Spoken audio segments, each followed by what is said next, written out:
Provincial officials across the country are urging people to follow new COVID-19 restrictions. Saskatchewan put new limits on restaurants and suspended sports competitions today. Alberta released new measures yesterday, which include a ban on indoor gatherings to take stock of where things stand across the country and whether people are listening to the new rules. The primetime panel is back. Pia Chattopadhyay, Brian Gallant, and joining us for this part of our discussion, Raywat Deonandan, epidemiologist and associate professor at the University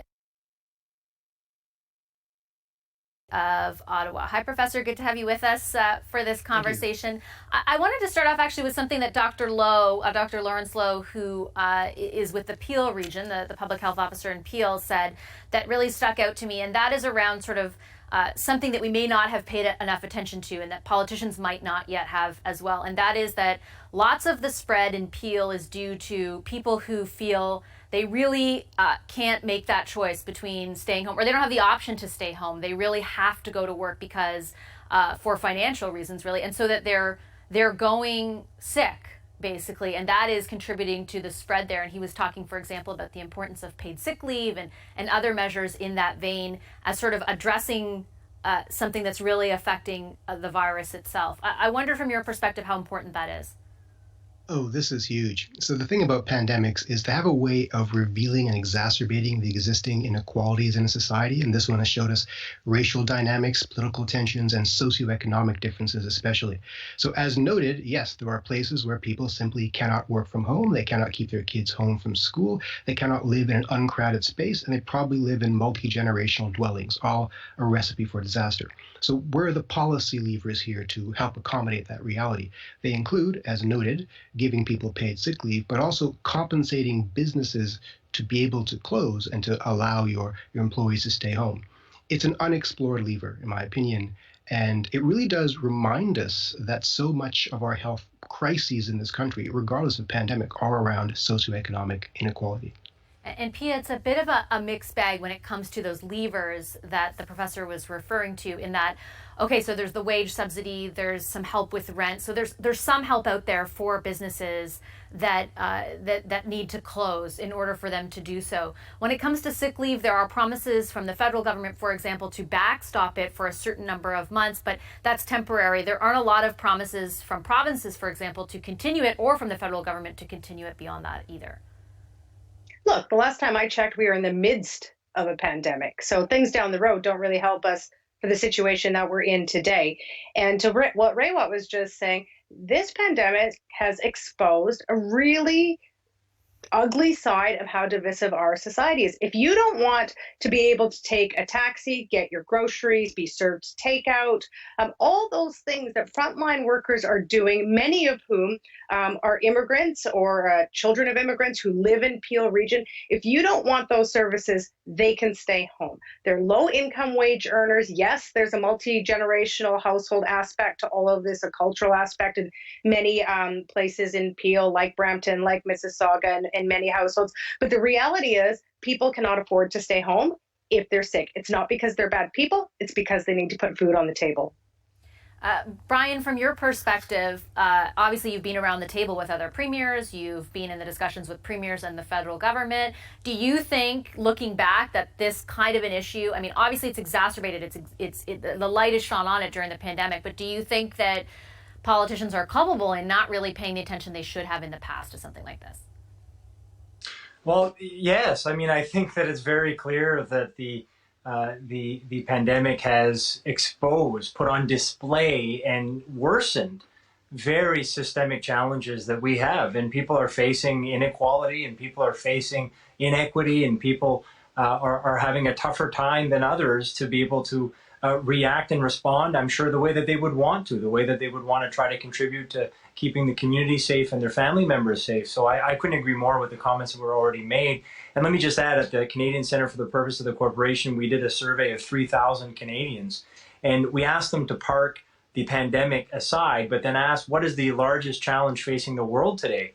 And in the midst of a health pandemic, in the midst of a time when there's lots of economic uncertainty, the most frequently named challenge was inequalities by Canadians. People are feeling it. People, and I'm sure they were feeling it before the pandemic, but as pointed out already, it's been exacerbated by the pandemic. So yeah, we should have been doing a lot more as a society. Governments, all institutions, frankly, should have been doing more for years to address this.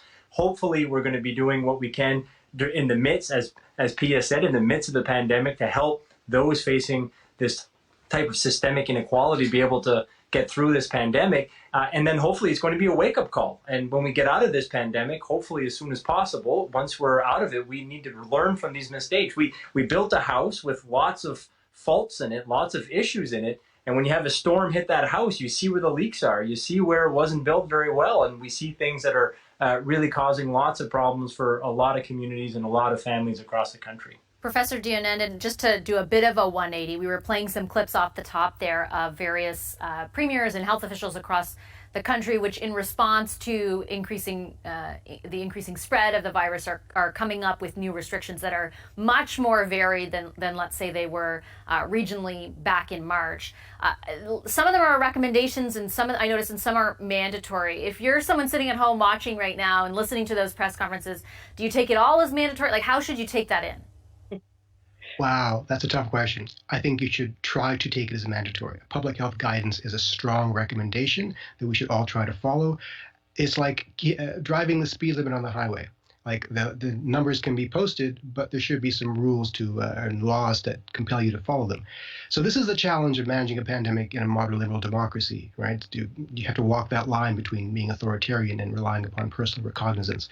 And this only works if we are all strong about our personal recognizance and take it upon ourselves to follow the rules. And I know anti-mask demonstrations and pandemic fatigue and all those things are playing a part in all this, but ultimately this is always in our hands to manage our number of exposures. Do you think that you mentioned some of the things that might temper that? What is your impression of people's sort of sense of personal responsibility right now? And do you think that because of things like fatigue, restrictions that are quote unquote mandatory might impact that in a positive way? I don't know. Yeah, it's a good question. So there is that fine line that has to be walked. And again, the countries that have done really well with this pandemic have skewed towards the authoritarian side, unfortunately. And so being in a democracy, it makes it doubly challenging.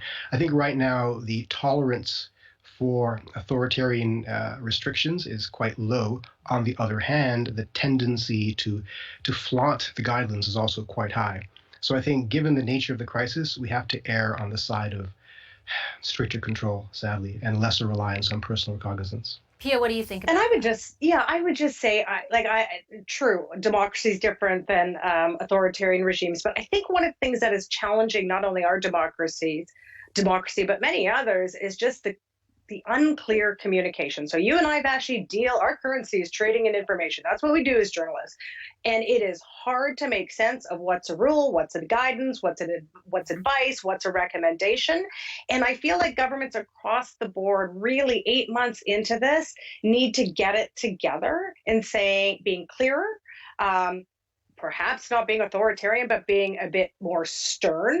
The imploring hasn't worked to the extent that governments want it to, and to the extent this pandemic needs it to. So I just always come back to messaging. It sounds sort of hoo-ha-y, but it is critically important. And if people don't understand the messaging, let alone think you might be kind of hosing them, they tend not to follow it. Brian, what's your experience in that?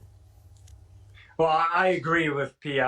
I think that we have to up our game here when it comes to communication. So a few things. So here in New Brunswick, we had a few of our zones go into an orange phase recently. And I can tell you that we were looking online. We were looking at the websites. I'd like to think I would know how to navigate this stuff. And we couldn't get a clear answer on whether there was the one bubble, so meaning that you stayed within your household, or you could have a second household, like was the case in the spring. We got our answer, but it took us 2 days. And we saw people online asking others what was the case. And obviously people are asking because they want to abide by the rules. They want to do what they can to help. So I agree with Pia. Now, I want to be fair to governments. It's not easy. Communications can be very difficult in normal times, let alone when you have a crisis upon your hands. The only thing that I think is unfortunately not being done enough right now is every province is doing something different. And it just seems to me that we've been doing this for a few months now. There'll certainly be different approaches in the provinces, but I don't think it should be completely different. We should start to be sharing best practices, seeing what's working, what's not working, sharing that information, and starting to see a little more conformity across the country, I would think. And also, I would argue that when when provinces have different phases that they want to implement, orange, yellow, whatever they might be, try to have the same things within those phases, and people will become accustomed. Okay, we're in the orange phase. That means A, B, C, D, E, F, G. We know that now. And if you make a change to that phase, take some time to communicate that before somebody gets into that phase, and really try to hammer it home. So if and when a zone or a region gets into a phase that would have certain requirements, they'll already know what's expected of them. It's not easy though. So I want to sympathize. So I get that it's not easy in the best of times, let alone when you have all of the things that they have to deal with right now. But I think there are some small things that could be done to improve communications overall. Yeah, you wanted to jump in there? Yeah, I just wanted to say, the easiest guidance to follow is when you're in lockdown. So you just stay home as best you can, unless you have to go to work because you don't work from home or other things like that, or you send your children to school. So that's kind of easy to follow. It's very clear. Stay home except for to go get your groceries once every 2 weeks or whatever it is. Where it gets hard, though, is also when there's like dates like this is for the next 3 weeks or the next 28 days, and then it changes. And so on day 29, I'm like, people are like, is this a day I can go do everything? And so we are asking a lot of our citizens to constantly stay up to date. And as Brian said, look, the websites maybe aren't as easy to navigate. And this is, again, to what Raywat was saying, we're tired, everyone is fatigued, and we're information overload. And so I take the point that communication is difficult, but I do think it needs to be prioritized more as this thing drags on. Professor, I just have a few seconds left, but last word to you. Do you think some more uniformity would help? I hesitate to say it because I know local jurisdictions are happy that they have a lot of say over what they can do, but what do you think? The principles of containment have to be applied uniformly across the country. Having said that, what we actually need is consensus on what the goal is. Is the goal to control the flow in the hospital? Is the goal to minimize infection? Is the goal to keep schools open? That's a values question that's best driven from the federal level downward, and that's what's missing from this conversation so far. Okay, I'll leave it there. Thanks very much for taking part in this particular conversation, Professor Raywat Deonandan, epidemiologist and associate professor at the University of Ottawa.